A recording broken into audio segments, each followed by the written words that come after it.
While Russia is making slow progress in the east of Ukraine, Ukrainian forces are not letting them take a break and are fighting for every inch of territory.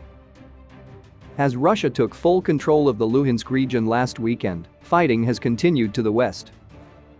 Video footage from Ukraine's 40th Artillery Brigade shared online last week shows Russian armored vehicles being destroyed by indirect fire in Kharkiv Oblast. The incidents occurred in a region just west of Luhansk Oblast, the self-styled People's Republic that Russia declared independent at the beginning of the invasion. The footage shows how two BMP half infantry fighting vehicles and two T-72B series tanks were destroyed, as well as an additional unidentified armored vehicle. The film shows the vehicles in flames, with black smoke billowing from the impact sites. It is also backed by dramatic audio and compiled in a way that suggests Ukraine is taunting Russia. Videos in this style have been released frequently since February by propagandists on both sides of the conflict. In the east, Russia appears to have the advantage over Ukraine. While Luhansk Governor Serhiy Haidai denies that Russia has taken full control over the region, the Russian military is certainly behaving as though it has. After taking control of the city of Lysychansk on Sunday, the last city controlled by Ukraine in the region, the military has since moved on to the Donetsk Oblast to the south. Footage and images from Luhansk show destroyed Ukrainian equipment, including several armored vehicles, scout cars, and command vehicles.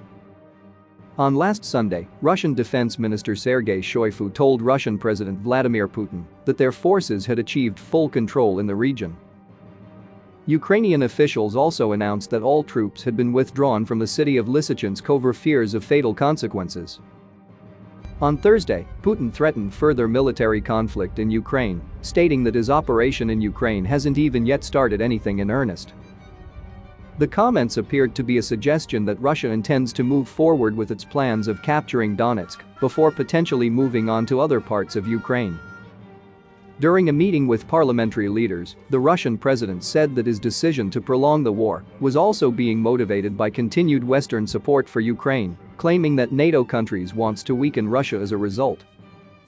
At the same time, Ukrainian officials also called on citizens from the southern cities around Kherson to leave their homes because Ukraine is preparing an offensive in the south. If Ukraine manages to return Kherson under its control, it would also cut off the occupied Crimea from other Russian forces.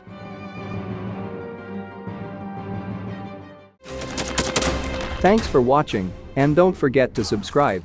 Also, if you want to support Warthog Defense, please become our member and get early access to new videos, exclusive members-only videos, and become administrator in comment section. The membership link is in the description. Every day. We had a guy last week, it's 6 rescues in 6 days. He's doing the job every day.